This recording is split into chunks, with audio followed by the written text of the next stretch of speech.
নির্বাচনের তালে ব্যস্ত হিরণ চট্টোপাধ্যায়, কিন্তু প্রচারে হঠাৎ পড়ল চমক। একজন মহিলার সঙ্গে রিল বানাতে হলো তাকে। ছবি নয়, শুধু ভিডিও।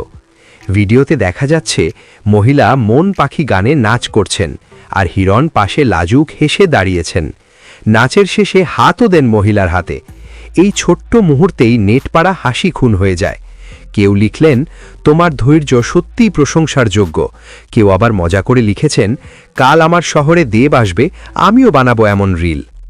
চলতি বছরের শুরুতে দ্বিতীয় বিয়ের বিতর্ক আর প্রথম স্ত্রীর আইনি জটিলতা সত্ত্বেও পদ্মশিবির হিরণের ওপর ভরসা রেখেছে।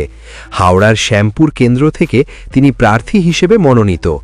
নেটপাড়ার এই ভাইরাল রিল দেখিয়ে দিল, চলতি নির্বাচনের প্রচারে কখনো কখনো অভিনয় নয়, প্রয়োজন শুধু ধৈর্য আর জনতার সঙ্গে মিশে যাওয়া।